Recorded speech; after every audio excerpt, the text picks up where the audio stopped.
आदित्य शर्मा का सवाल है। वो पूछते हैं जीएमआर एयरपोर्ट पे क्या हम फ्रेश बाइंग कर सकते हैं? ये हमारे एयरपोर्ट पे फ्रेश बाई कर सकते हैं? नहीं, अभी मत कीजिए। 10, 20, 50 एक दूसरे के नीचे है, हालांकि लो स्वीप हुआ है 88 का, तो बाउंस बैक कर सकता है 94 तक, लेकिन बाइंग नहीं करनी चाहिए। थोड़ा सा ब्रेकआउट फेल हुआ है। थोड़ा सा वेट कीजिए। मैं स्टॉक में बाइंग 104 रुपए के ऊपर पसंद करूंगा, या फिर ये 102.55 के ऊपर पसंद करूंगा, या ये पिवट नीचे की तरफ रिवाइज होगा तब लोअर लेवल रिवाइज करेंगे। फिलहाल तो पिवट 102.55 पे है, उसके ऊपर ही बाइंग बनेगी। अंकुर मोदी आपसे सवाल पूछते हैं Anshu sir, I want to ask if we are holding some good strong fundamental stocks at lower levels, can we hold them long madam, and सुबह पास? से मैं अपनी जुबान रोके बैठा हूं, अब नहीं रुक रही है। 184 रुपए से जुबान रोके बैठा हूं, अब नहीं रुक पा रही है। आप देखिए AWL ओके। हाँ। को मैंने जीवन में कभी बाई नहीं दिया है, लिस्टिंग के दिन से सेल बोलते आ रहा हूँ। आज पहली बार जिंदगी में बाई बोलूंगा। ये स्टॉक एक छोटे से स्कैल्पिंग ट्रेड है, 189 पे बाई करके चलना चाहिए।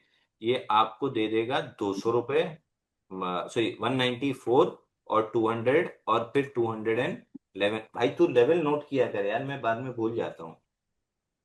194, हाँ। 200 और 211, तीन चीज मिल जाएगी। स्टॉप लॉस लगा लेना चाहिए 180 रुपए का स्टॉप लॉस।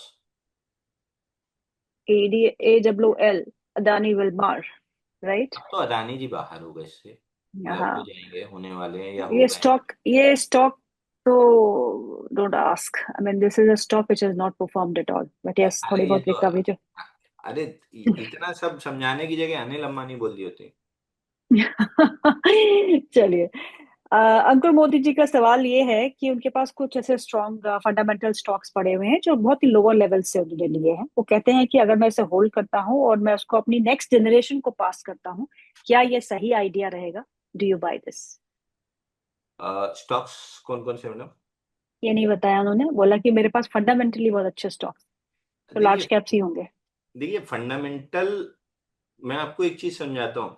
रेलवे, डिफेंस या HEG या ग्रेफाइट, इनके फंडामेंटल्स अपने पीक पे सबसे बेहतरीन थे। और हम्म।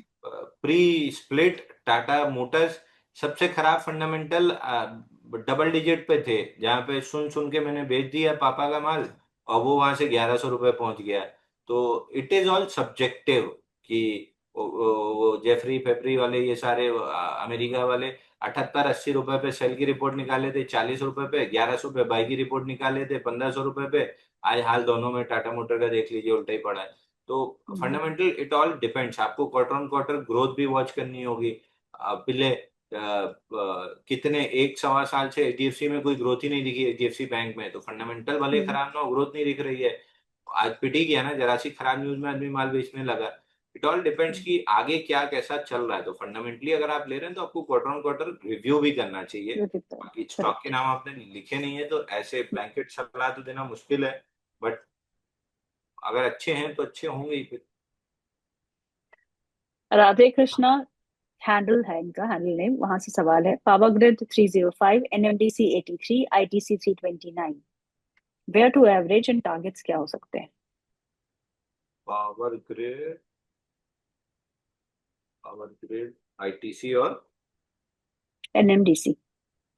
NMDC तो ले लेना चाहिए। एनएमडीसी तो कब से बोल रहा हूँ ले लेना चाहिए। आज चल भी गया, कितना चल गया? 3, 3.5% चल गया। एनएमडीसी जैसे ही 82 निकलेगा, 90 रुपए तक आराम से फटाफट खींचेगा। और इसको तो छोड़ देना चाहिए 3, 4 साल। जैसे टाटा स्टील 128 में एकदम सस्ता मिल रहा था, आज एनएमडीसी वहीं ऐसे ही सस्ता मरे भाव में मिल रहा था, 76-71 रुपए में। हर के बैठ जाना चाहिए।